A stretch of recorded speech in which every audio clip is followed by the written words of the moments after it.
The Lover's Pentacle, chapter 11, Judgement. Once the noise died down, Karina was finally able to get some sleep. In the dream world, the green-eyed man whose face she didn't recognize manifested again. The two were in the beach. Karina was burying the man under the sand, and when she got to his face, she added sand till he was completely buried.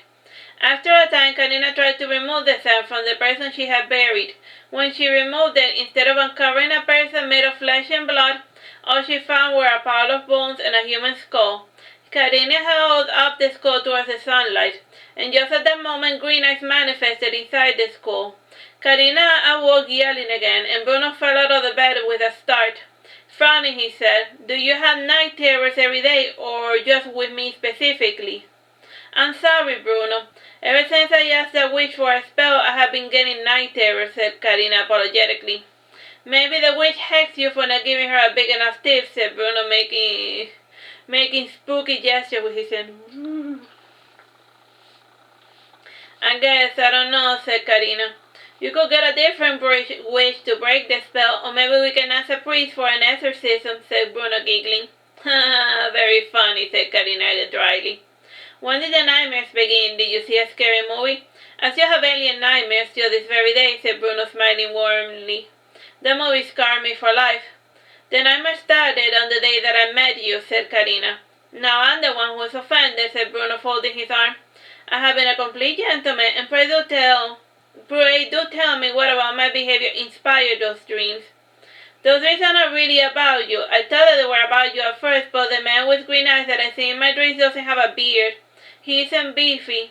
He's skeletal even. And trust me, Bruno, the man in my dreams isn't you," said Karina. "He could be your father," suggested Bruno, trying to spook Karina. "That creature in my dreams is not my father," protested Karina.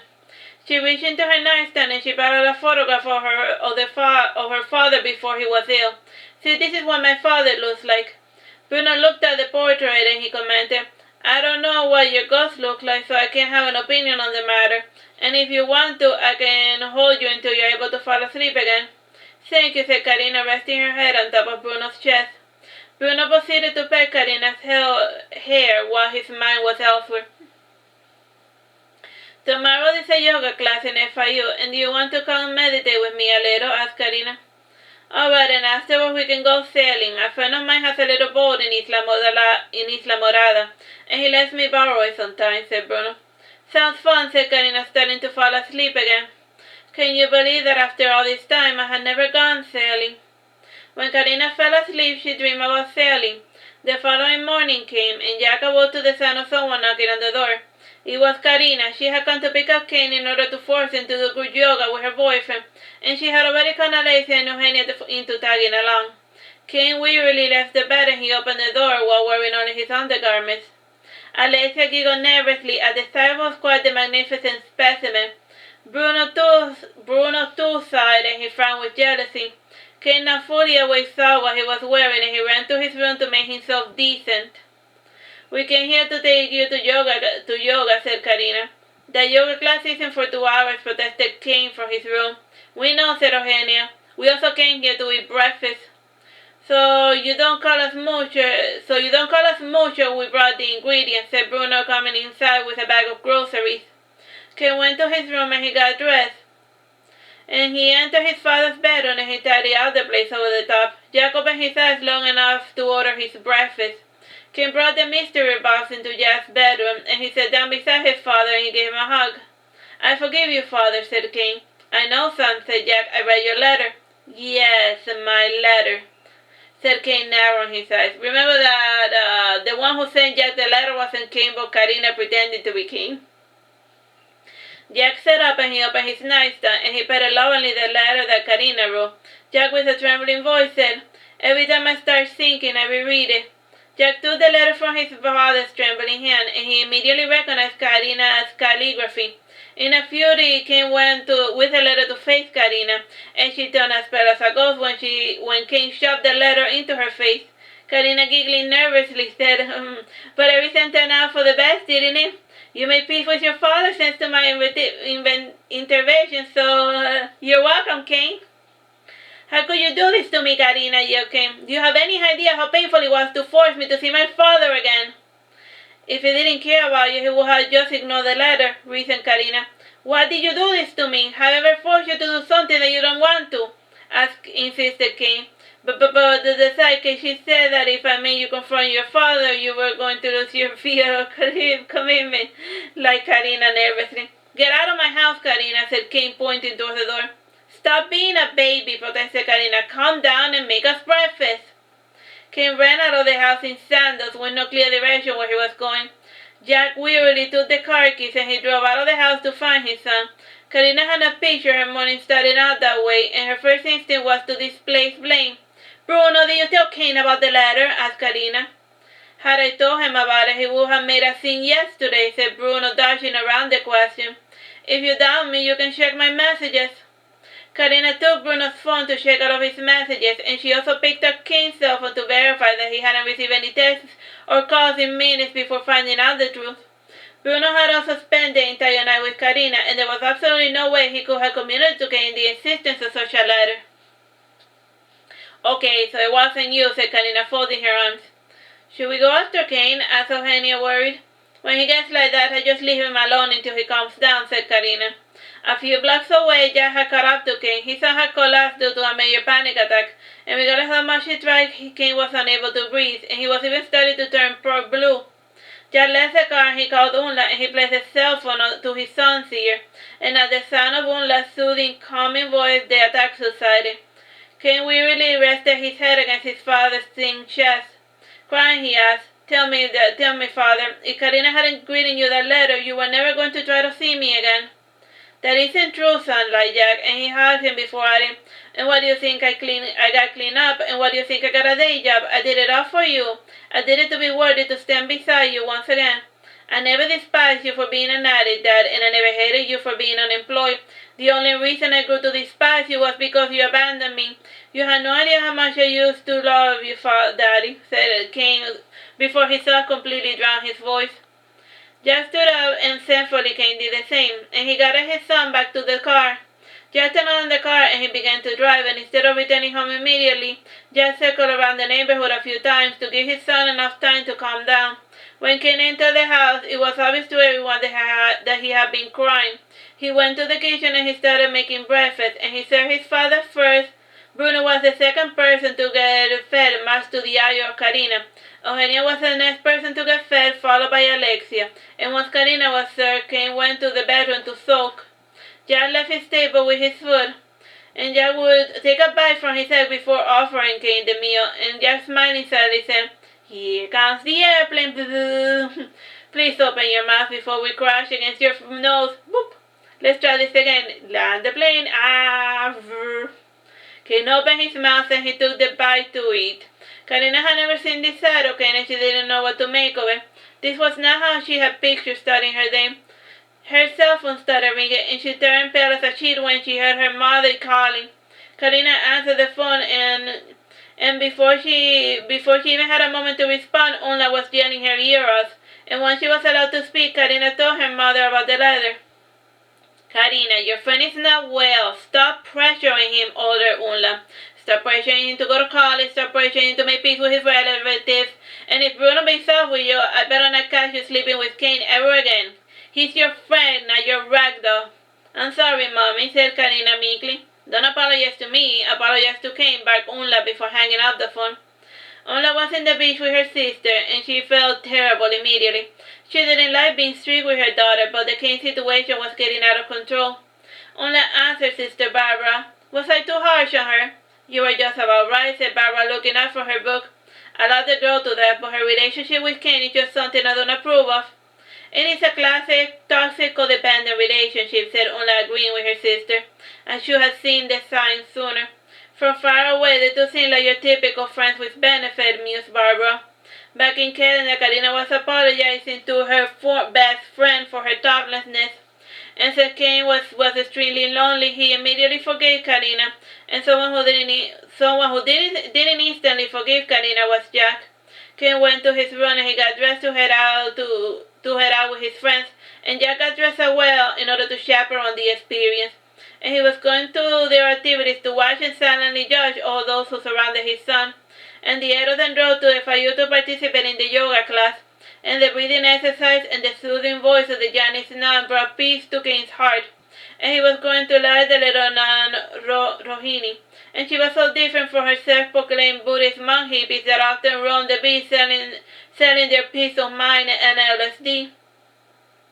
Rohini was petite with short hair, olive skin, broad eyes, and a unibrow, and she always spoke softly while she covered her mouth with a handkerchief, and she gave her knowledge freely to whoever sought it, and when she breathed her voice was devoid of authoritarianism, and she never made anyone feel ashamed for not believing in what she believed.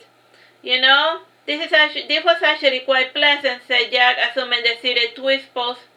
If it wasn't for the blistering heat, I could almost call it enjoyable, said Kain, changing to the seated forward fold. You should put on some sun cream, said Jack, reaching into his supply bag. Look at you being such a mommy, giggled Kain happily. Jack spread a bit of sun lotion on Kain's face and shoulder, and the yoga class came to an end. All participants felt rejuvenated in body, mind, and spirit. The party got inside Eugenia's hippie van and drove towards Isla Morada. Instead of driving in silence, conversation resumed. Hey you, Kain's dad, how old are you? Asked Alexia. I am 34, said Jack. Wait, so if you're 34 and Kain is 23, then that means, said Alexia, doing the math. Please don't do the math, said Jack, sighing wearily. Things are already weird enough as it is. I'm not one to judge, Mr. Jack, said Eugenia. My mom had me when she was 41 and she was a real old cougar. My dad, he was 20 years her junior. Can we talk about literally anything else, said Jack, sighing with frustration. Alexia, are you seeing anyone? Just the usual dread, said Alexia, sighing sadly. When the morning comes and find an empty bed. Monogamy doesn't come naturally to your kind, said Jack judgmentally. I would like to say that this is a stereotype, but it really isn't, said Alexia, sighing sadly. That'd be nice to Alexia, said Kain, putting a stop to that conversation. And what music do you want me to turn on? Asked Eugenia, turning on the radio. Only that song, said Bruno, dropping his mat, and he began to sing the lyrics in spite of himself. Ballerina, you must have seen her. And at the end of the song, Bruno's ears turned red when he realized what he had done, and Karina, giggling, said, I like this new side of you, Bruno. So you like Elton John, and there's no need to be embarrassed about it. I like his music too, said Kain. I think Elton John is going on tour next year, said Alexia, and if we fly to Connecticut, we can probably catch one of his concerts. Kain doesn't do well in planes, said Jack. The first time we flew to one of my concerts, he spent the entire hour spewing his guts. I was 3 years old, Dad, said Kain, smiling sadly. Motion sickness got better with age. We shall see, said Eugenia, parking in Wahoo Bar and Grill in Isla Monada.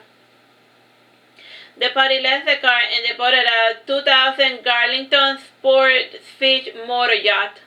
And it was perfect sailing weather, and the sea was calm, and the water was warm, and it was slightly windy.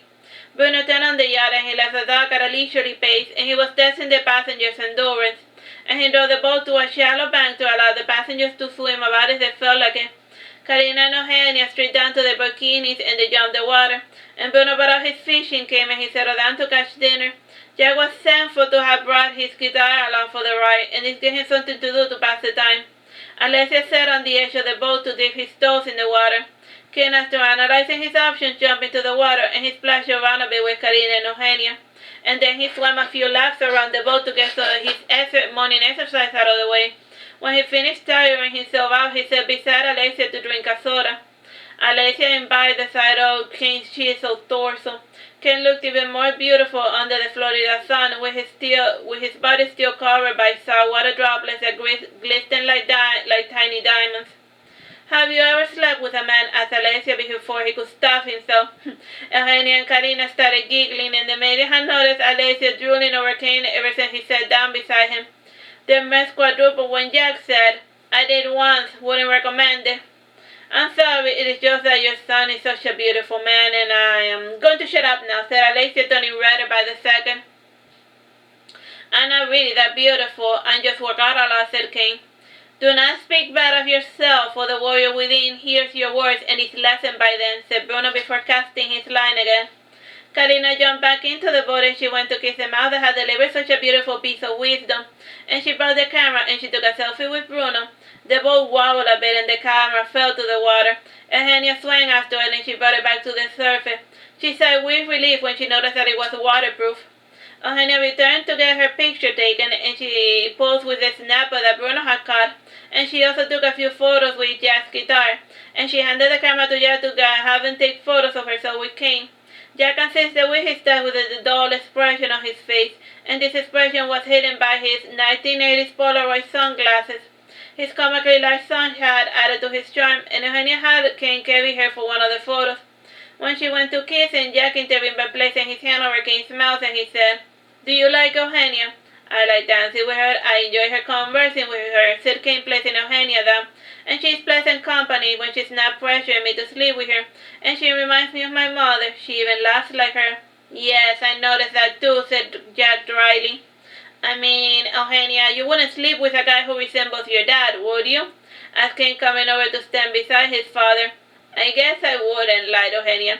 Eugenia frustrated passed her hand over her wet hair and she then asked, "So let me get this straight. Because of your mother, you are never going to be physically attracted to me."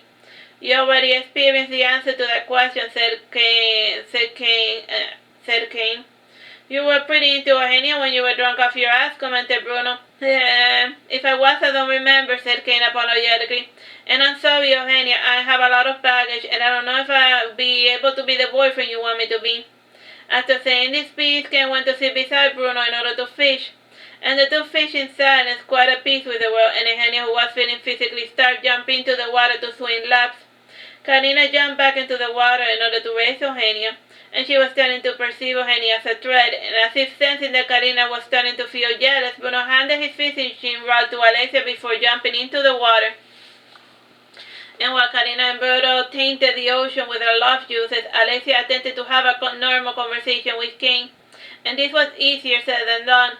Alexia was extremely distracted by Kain's beautiful sun-tanned body.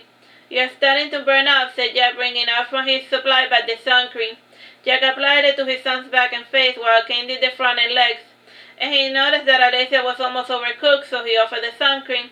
And blushing, Alexia asked, "And can you help me apply the sun lotion on my back?" Kain obliged without thinking, and Alexia trembled at the touch of Kain's strong masculine hands.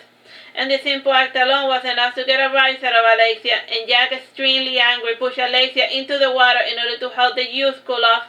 Alexia didn't know how to swim, and he started splashing and yelling in a panic. And Bruno swam to Alexia to help him up. And Bruno said dryly, "Alexia, the water isn't even that deep." Alexia, feeling stupid, sat up and said, "I'm sorry, I panicked there for a second. I don't know how to swim." "Today's as good a time as any to learn," said Karina, finding a new person to boss around. "I tried to learn, but I panicked when my head became submerged," said Alexia apologetically. "When I was small, my father threw me into the pool to force me to learn to swim, and I almost drowned." "Most parents are lazy," said Bruno. "They expect their children to instantly master a skill without the adults putting in the effort." "Here's a life jacket," said Jack, throwing a life jacket at Alexia. "Just because you can't swim doesn't mean that you should never try to enjoy the ocean." The hours rolled peacefully by, while Jack, after silently judging Kain's friends, came to the conclusion that they were overall well-intentioned fools. The two that he disliked the most were Eugenia and Alexia, and he felt that the two were only there to sleep with Kain and then toss him aside after they grew bored of him. And Jack pondered how his father Raphael would handle the situation, and after meditating since a little, Jack decided to put the cards on the table. "I find Eugenia and Alexia's company disagreeable," said Jack, folding his arms in mimicry of his father Raphael. "In what way have we offended you?" asked Eugenia, raising an eyebrow. "We have been so polite," said Alexia. "If I wasn't here, you two would probably be taking all sorts of liberties with my son," said Jack, remembering the speech that his father gave to a bunch of groupies that had showed up to his house uninvited. "And the fact of the matter is that my son is someone who is vulnerable, and he's an easy prey to lost demons. Not that I'm implying that you two lovely maidens are such succubi, and I'm simply imploring you to exercise a bit of self-control." "Wow, I got goosebumps," said Karina, rubbing her shoulders. "For a moment there, you sounded just like Grandpa," said Kain, resting his head against Jack's knee. "That was not the type of man to mince words when he felt that he was right," said Jack. Eugenia had never been in a situation where she was the one being accused of harassment, and if Kain was a woman and she a man, her behavior would be considered borderline criminal. Eugenia, feeling genuinely remorseful, said, "From now on, I am going to ask you for permission. More than a girlfriend, what I really need is a friend who doesn't pressure me," said Kain. Eugenia too shook hands with Kain and she said, "Let's start over as friends then. Hello, my name is Eugenia." "Pleased to meet you, Eugenia. My name is Kain," said Kain, smiling warmly. With a handshake, Eugenia and Kain laid the foundation of their newfound friendship. Alexia mimicked Eugenia in part to feel once again Kain's touch, and he decided to suppress the attraction he was feeling for the time being. The alternative was to live without breathing the same air as the man that he fancied. When the sun started to set, the wind began to pick up, and over the horizon Bruno was able to see a storm was coming, and he jumped back into the boat and he began to pack, and by the time they were able to set sail, the storm was already upon them.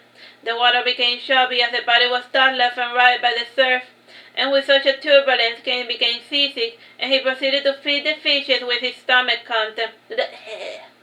And Bruno, noticing that one of the passengers was ill, sped up in order to return to the dock, and the strategy proved to make things worse, with Bruno hitting the waves at full speed.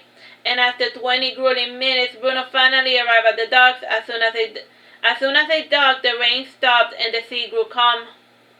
"We should have just waited for the storm to pass," commented Karina, narrowing her eyes. "With Florida weather, you never know," said Bruno, starting to clean out the boat. "And I want you to give the cash to the cook of the Warehouse Bar and Grill, and we'll be able to process the fishes into a meal that we can enjoy at a discount price." Karina delivered the fishes, and she went to the bathroom and she changed out of her wet clothing.